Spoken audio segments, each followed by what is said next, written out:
Hey up, I'm Alex, I'm the 9th Digidestined, and we're back with the Vital Bracelet, BE. And our Metal Greymon has digivolved into his final form. Ladies and gentlemen, Blitz Greymon.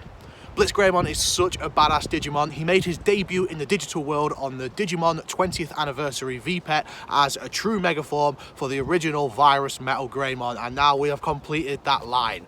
How cool is that? And now we've got this absolute powerhouse of a Digimon, I would like to show you another way you can battle on this glorious device.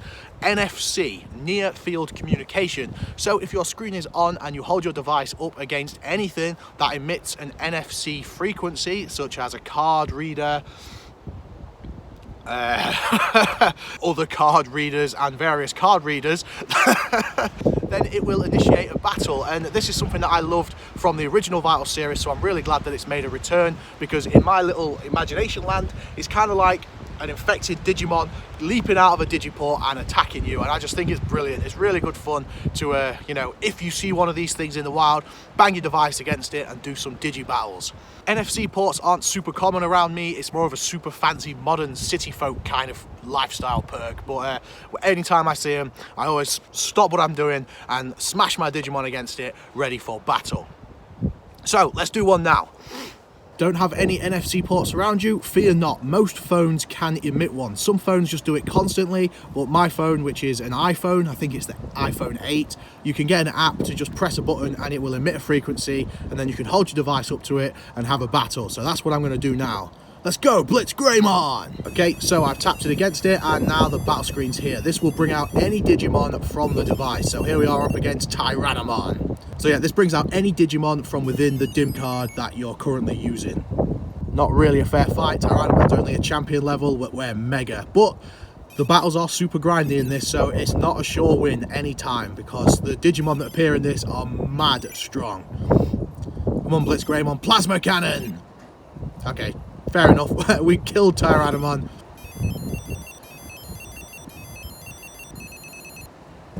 Awesome! Hey up, your friendly neighbourhood Nannymon here to do some dubbing, because the wind noise in this clip was honking. So our next objective now that we're at Mega would be to complete the adventure mission. As you can see here, we've got 2 stages left on that awesome version 5 background. But we're not going to go into it willy-nilly. I think we're going to need some backup support. So I've been training our backup Betamon, and he has digivolved into Numamon. There he is. So let's bring Numamon out and let's get him trained up, ready for the final excursion. So I'm wanting to train Numamon all the way up to Mega as well before we go into the final 2 rounds. So I just think that'll make it a bit more interesting to have 2 absolutely badass Megas ready to complete this dim. So, let's get training. So, while Alex is training with Numamon, let's talk a little bit more about training. And this is quite a controversial topic, the limit. So, in the status screen, when you hatch out a Digimon, you will see a limit starting at 99 hours. This is a window in which you can train your Digimon.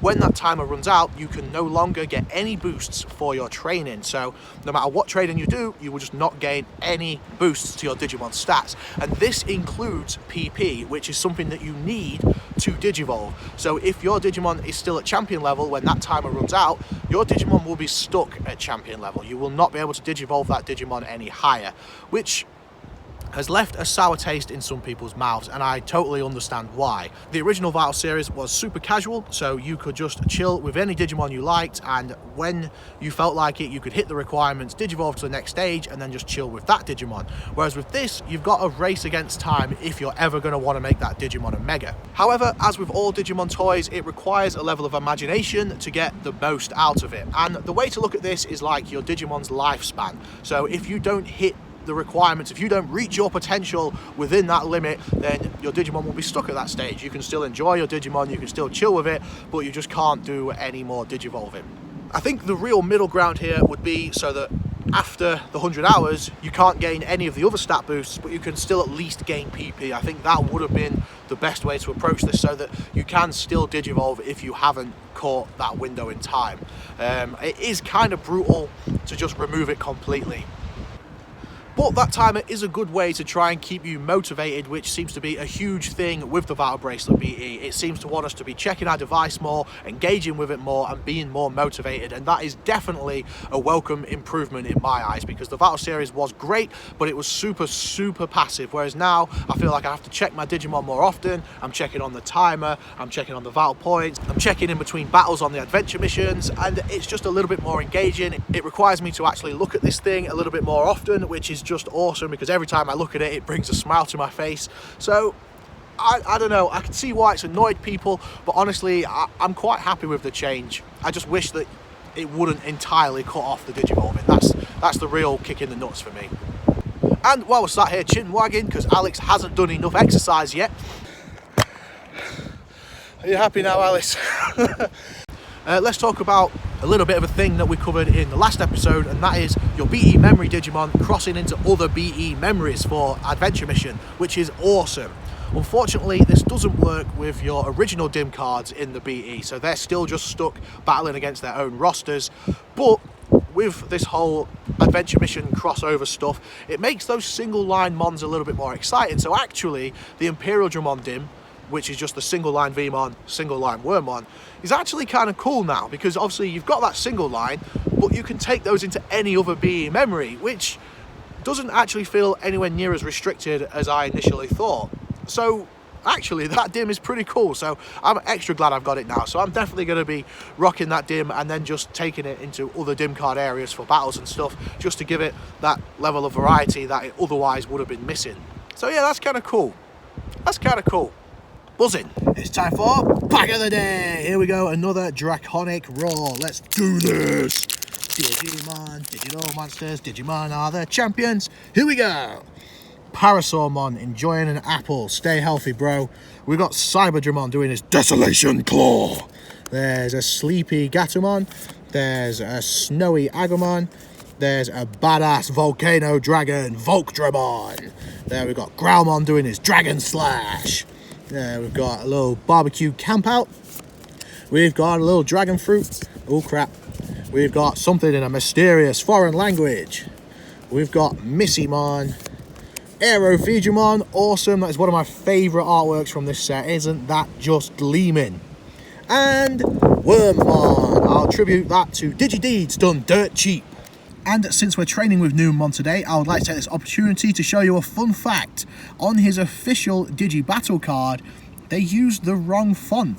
So here he is compared to his brother from another mother, Sukamon, with the correct font. But Numemon's is just some different one. And I just think that's so funny, because if any Digimon was going to get it not quite right, it would be the Jerry Smith Numemon. Absolutely ace. So Numemon's special attack are Smash and Bomber. Same as Sukamon, actually. Interesting. And for a final comparison, here is the MetalVegiemon official Digi Battle card, which again has the correct font. So even MetalVegemon's got it right, Numemon. Come on, man. But now it's time for a little bit of bad news. Our original Metal Greymon died at the ripe old age of 22. He lived a good life, but he shall be born again. We press both buttons. We can hatch a new egg. Your memory will live on forever, Metal Greymon. You the mod.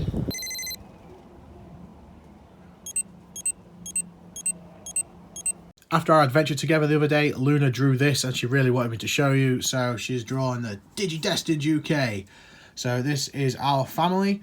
There's me and Luna at the front with our Digimon. There's little baby Florence, and there's my wife. And here are our partners. So we've got Elecmon, Shoutmon, Guilmon, and Floramon. And then for extra decoration, we've got Metal Greymon, Magnadramon, and Agumon. There we go, the DigiDestined family. Awesome. Hey up, it's your friendly neighbourhood Nanimon here once again to save the day. So Alex's adventures today were cut short because his phone battery died, and then adult responsibilities got in the way, so Alex didn't have the time to film the outro to this video. So here I am, your friendly neighbourhood Nanimon, here to say thank you so much for watching. Stay safe, stay ace, keep rocking, 2 thumps on the chest, peace. Buzzing.